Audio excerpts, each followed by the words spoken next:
Hi! Welcome to this part of my guide and review featuring the FlexTale Solo Adventuring Toolkit. If you haven't seen the other parts of this guide and review, please check out the playlist in the description below.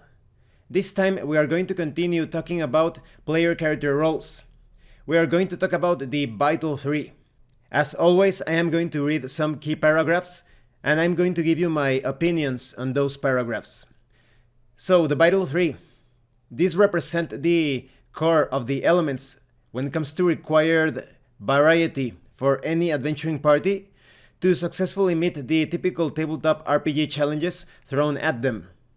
Although these are useful roles to recognize in and of themselves, together they form a powerful core starting point of what is necessary to face the variety of encounter types. So these are three vital roles. They are broad categories. And there are three specific circumstances when these vital 3 are a useful reference point. For example, if you are trying to form a party with as few characters as possible, if you have a party in mind and you want to compare it to a set of essential skills, and if you are approaching solo play with a one player one character approach. For convenience, each of these vital 3 has been mapped into one or more Flex AI combat roles. So that way it's very easy to use them with the Flex AI guidebook or with the summarized version included in the Solo Adventuring Toolkit. Let's talk about each of these vital 3. First we have the melee combat grunt. When it comes to roles, it usually fits the archetypes of soldiers or brutes. When it comes to class majors, the fighter, the barbarian, and the monk are the ones that specialize in this particular role. When it comes to possible classes or minors, that is substitutes, the ranger, the paladin, the cleric could work. So this is the typical tank who closes with the enemy in hand-to-hand combat, deals out high amounts of damage, and may also be able to sustain a lot of damage themselves. Now, this works more like a shield in my opinion. They do deal damage, they make significant contributions when it comes to damaging the enemy. But that's usually the area of expertise of someone like a spellcaster, in my opinion. Then we have the distance magician. It usually fills the combat roles of artillery, controller, and leader when it comes to the Flex AI combat roles. Now, suggested class majors include wizard, cleric, ranger, sorcerer, and druid. Possible classes or minors or substitutes include bard, paladin, fighter, or rogue. These distance specialists are able to affect enemies from afar, of course, with a variety of elemental and non-elemental effects from their spells or their magical projectiles. Then we have the Non-Combat Toolbox.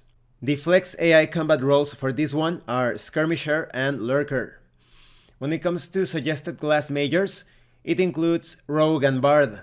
Possible classes or minors include paladin, ranger, druid, wizard, or sorcerer. You need at least one character in your party who is able to hold a conversation, and for whom charisma is not a dump stat. In very small parties, however, it's often difficult to dedicate an entire player character to this role, and even in larger groups, it can be boring and unfair to a player to dedicate their player character solely to social encounters. At the end of this section, we have the Vital 3 class summary. This is a table which summarizes which classes are best suited for different roles, that is majors and minors, to fulfill each of the Vital 3 player character roles identified in this subsection. So let me tell you what I think about this particular way of approaching the Vital 3 as they are referred to here. In other classifications, you have fighter, wizard, and cleric. Many players could argue that that's all that you need. When it comes to the healing and resurrecting potential of the cleric and the utility spells of the wizard, sometimes the rogue feels a bit, if not unnecessary, not that vital for certain expeditions, but it depends on the role-playing game. But for the sake of studying this approach in the Solo Adventuring Toolkit, let's focus on this Vital 3. When it comes to melee combat, if you specialize in other things, if you multi-class outside of your area as a tank, as a buffer or shield for the rest of the party is going to suffer for it. So you need to put some thought on how to cover your weaknesses. That is, if you are tanking as a ranger, you need to think that your armor class or your defense, like I said, depending on the game, is not going to be as high as the protection of a fighter or a paladin even. I don't know why they added paladin as a minor role here. Paladins are great tanks in my opinion, and if you need more damage, you can use things such as Smite Evil and Bless to enhance the damage dealing potential. And I would actually move Barbarian to the minor role, and even the Monk. The Cleric usually has better protection than the Monk because of the armor and the protection spells. The Barbarian and the Monk, they feel more like support roles in my opinion. They can be decent tanks, but because of their lower armor class, they are much better when it comes to eliminating spellcasters, ranged attackers because of their superior speed, their acrobatics, their athletics, their ability to climb. So Barbarian and Monk, I would say that they are more suited to the role of secondary tank, let's put it like that, with the Ranger. So if you have a Barbarian, you need to think about how you may end up being a subpar tank when you are not enraged. When you turn on your rage, yes, you are even superior to the fighter in some situations, but you need to think about those weaknesses.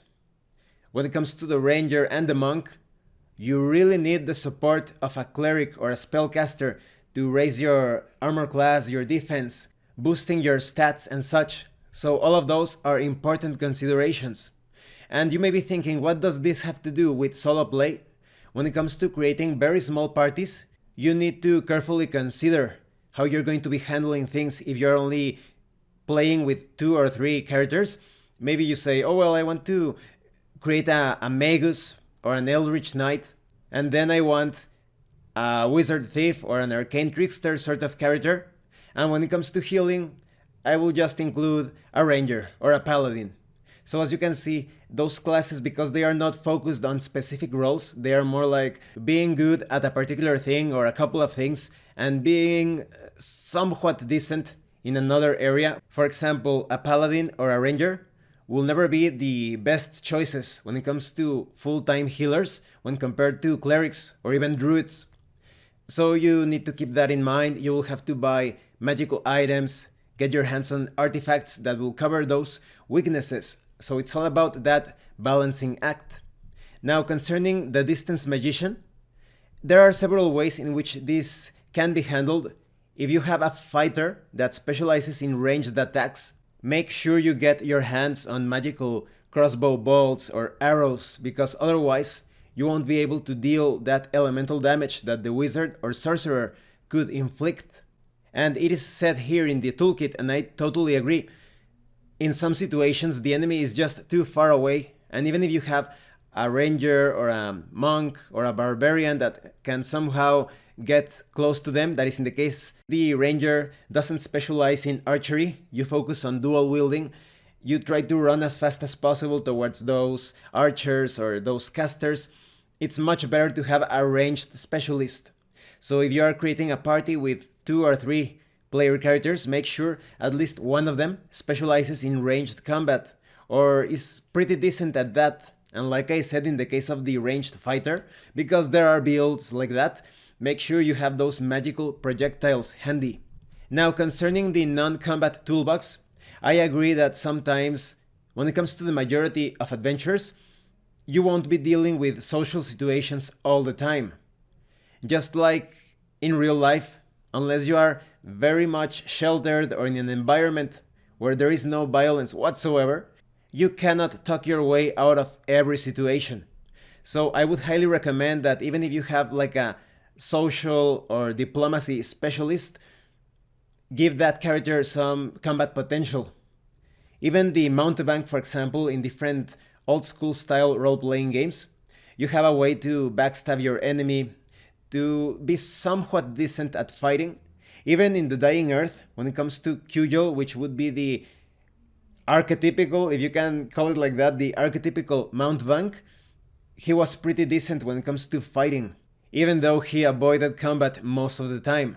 So if you are going to include a social situation specialist, make sure you get really good armor weapons. If you can only wear leather, make sure you get those +1, +2 suits of leather armor. Get the best weapons available. And if you don't have a bard or a rogue to handle these social situations, or even a paladin or a sorcerer, and you have a wizard, let's say, make sure you have those spells that charm opponents or implant some suggestions or enact some sort of mental control. Otherwise, it's going to be very difficult for you to get anything out of very difficult to negotiate with non-player characters. So for the solo player, you need to think about those things. If you want to create just 1, 2, or even 3 player characters, try to cover those areas of expertise. Well, thank you for watching this part of the guide and review for the Solo Adventuring Toolkit. If you have any comments or questions, please let me know. By the way, I'm really interested to know about your unusual party combinations now that we are talking about player character roles. Have you ever had a group with just fighters, or perhaps 2 clerics and 1 wizard, or some unusual combinations? So thank you again for watching this part of the guide and review. And thank you so much to those of you that have been supporting the channel by sending drive-thru RPG gift certificates. If anyone else wants to further support the channel, the information on how to do that will be in the description below. Once again, thank you, and see you later.